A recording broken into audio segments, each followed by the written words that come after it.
Syekh Abdul Qadir Al-Jailani.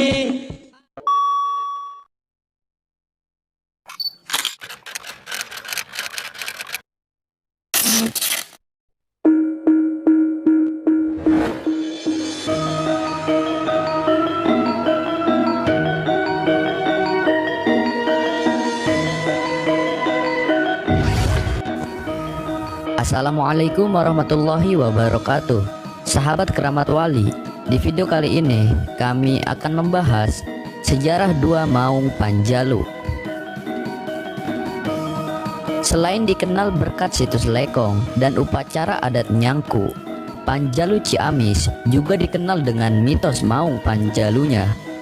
Mitos ini berkembang di kalangan masyarakat Panjalu zaman dulu dan mungkin masih dipercaya oleh sebagian orang hingga saat ini. Dikutip dari buku Babad Panjalu, orang Panjalu yang keturunan Maung Panjalu dicirikan dengan kuku tangannya yang mirip kuku harimau, dan apabila bertemu dengan harimau betulan, maka si harimau betulan akan ketakutan. Bagaimana kisah selengkapnya?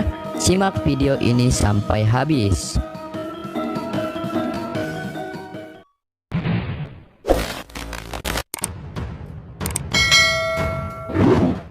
Mitos Maung Panjalu berasal dari cerita Babad, yaitu Babad Panjalu. Alkisah, seorang putri kerajaan Sunda Pajajaran bernama Dwi Sucilarang dipinang oleh seorang pangeran dari Majapahit yang bernama Pangeran Gajah Wulung. Setelah menikah, sang putri pun diboyong ke Majapahit oleh sang suami yang disebut dalam kisah tradisional sebagai putra dari Prabu Brawijaya. Beberapa waktu kemudian, sang putri mengandung. Nampaknya ia tak terlalu betah di Majapahit, maka ketika kandungannya mendekati usia melahirkan, ia meminta izin untuk dapat melahirkan di tanah kelahirannya di Sunda. Meski berat hati, Pangeran Gajah Wulung mengizinkan permintaannya tersebut. Maka diperintahkanlah sepasukan untuk mengantar Dwi Sucilarang ke kerajaan Pajajaran. Menjalani perjalanan yang sangat panjang tersebut, di tempat-tempat yang aman dan nyaman, rombongan kerap berhenti untuk beristirahat. Hal tersebut juga dilakukan ketika memasuki kawasan hutan Panumbangan yang pada saat itu masih wilayah kerajaan Panjalu. Di sebuah tempat iring-iringan memutuskan untuk mendirikan tenda. Tak diduga di tempat tersebut sang putri anak kembar. Meski dalam keadaannya darurat, kedua bayi dapat dilahirkan dengan selamat. Yang laki-laki kemudian dinamakan Bongbang Larang dan yang perempuan dinamakan Bongbang Kencana. Ari-ari kedua bayi dimasukkan ke dalam sebuah pendil tanah liat dan diletakkan di atas sebuah batu besar. Beberapa hari kemudian, rombongan melanjutkan perjalanan hingga sampai di Keraton Pajajaran. Singkat cerita, kedua anak kembar tersebut kemudian tumbuh di Keraton Pajajaran. Prabu Siliwangi sang kakek sangat menyayangi mereka. Namun, semakin beranjak remaja, ada perasaan yang terus mengganggu pikiran mereka, yaitu keinginan untuk bertemu dengan sang ayah di kerajaan Majapahit. Karena usia mereka yang masih kecil, sang kakek Prabu Siliwangi tidak mengizinkan keduanya untuk pergi menunggu hingga usia mereka dewasa. Namun rasa penasaran terus mengganggu pikiran kedua remaja tersebut. Akhirnya, keduanya sepakat untuk pergi dengan diam-diam. Maka pada waktu yang telah ditentukan, berangkatlah mereka meninggalkan keraton menuju ke arah timur. Setelah menempuh perjalanan yang cukup jauh, mereka tiba di sebuah hutan belantara di kaki Gunung Sawal. Karena merasa lelah dan haus, di tempat tersebut keduanya berhenti untuk beristirahat. Ketika mencari sumber air, kedua remaja tersebut menemukan sebuah pendil di atas sebuah batu besar. Ternyata pendil tersebut adalah tempat menyimpan ari-ari mereka ketika mereka lahir dulu. Tentu saja mereka tak mengetahuinya. Melihat pendil tersebut berisi air, Bongbang Larang yang sangat kehausan itu langsung meminumnya dengan mendekatkan pendil ke mulutnya. Namun keajaiban terjadi, kepala pendil tersebut tiba-tiba membesar dan mencaplok kepala Bongbang Larang sehingga tidak bisa dilepas. Kebingungan dengan apa yang terjadi, Bongbang Kencana kemudian menuntun sang kakak untuk mencari pertolongan. Mereka berjalan terus ke arah timur sehingga bertemu seorang kakek bernama Aki Ganjar. Oleh kakek tersebut, keduanya disarankan untuk menemui seorang sakti yang tinggal di utara. Orang tersebut bernama Aki Garahang. Beliau adalah seorang pendeta Hindu bergelar Pandita Gunawisesa Wikutranggana. Kemudian oleh Aki Garahang, pendil tersebut dipecahkan dengan sebuah kujang sehingga terbelah menjadi dua. Konon, kujang tersebut sampai kini masih tersimpan di pasucian Bumi Alit. Keajaiban kembali terjadi. Pendil yang terbelah dua itu kemudian membentuk sebuah selokan dan kulah atau kolam.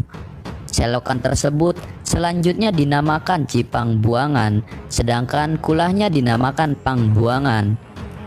Sebagai ungkapan terima kasih, kedua remaja kembar itu pun memutuskan untuk mengabdi di padepokan Aki Garahang sebelum melanjutkan perjalanan ke Majapahit.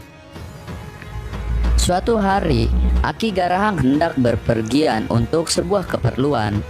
Untuk itu, ia menitipkan padepokannya kepada Bongbang Larang dan Bongbang Kencana. Sebelum pergi, sang pendeta berpesan agar kedua remaja tersebut tidak mendekati kulah Pangbuangan yang letaknya tidak jauh dari padepokan tersebut. Namun, larangan itu tak diindahkan oleh kedua remaja tersebut. Sepeninggalan sang pendeta, keduanya tak bisa menahan diri untuk mendatangi kulah terlarang itu. Kemudian, Bongbang Larang dan Bongbang Kencana mendekati kulah Pangbuangan tersebut yang ternyata sangat indah dan berair jernih di dalamnya dan dipenuhi ikan berwarna-warni.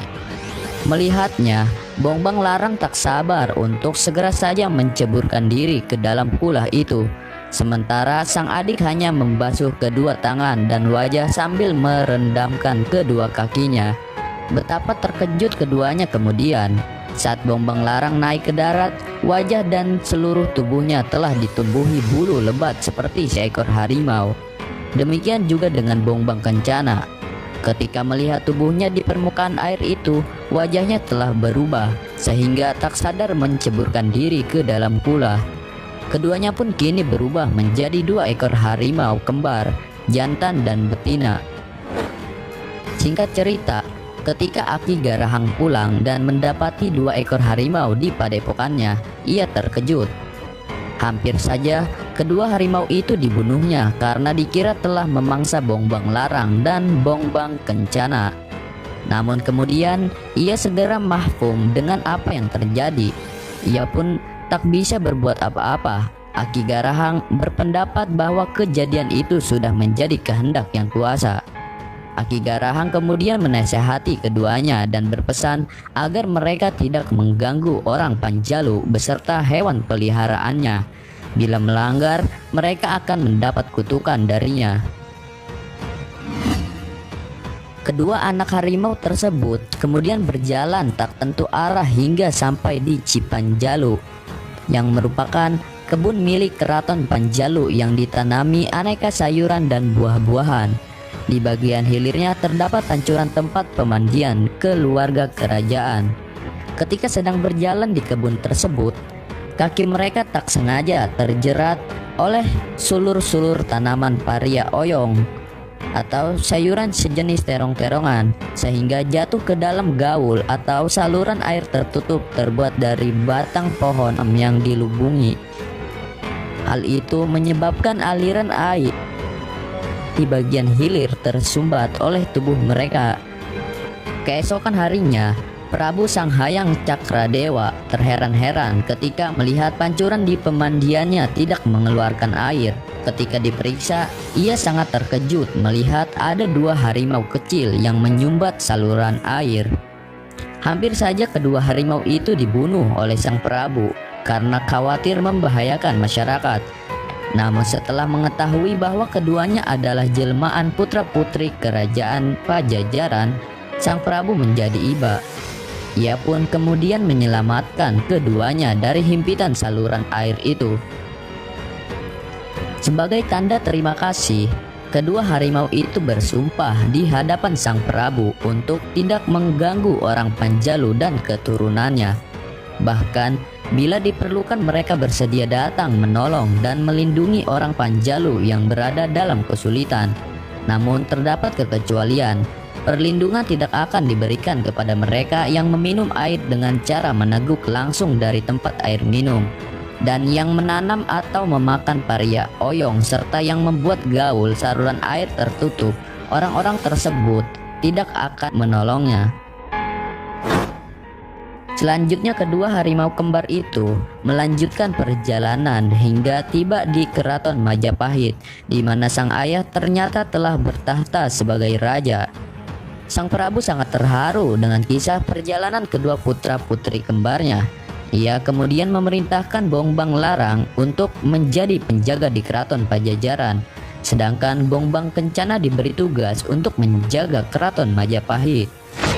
Pada waktu-waktu tertentu, kedua saudara kembar ini diperkenankan untuk saling menjenguk.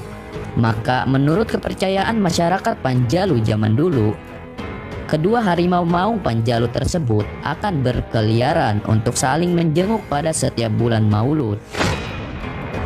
Nah, begitulah sekilas sejarah dua maung Panjalu.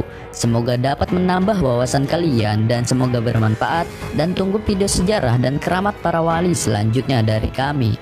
Assalamualaikum warahmatullahi wabarakatuh.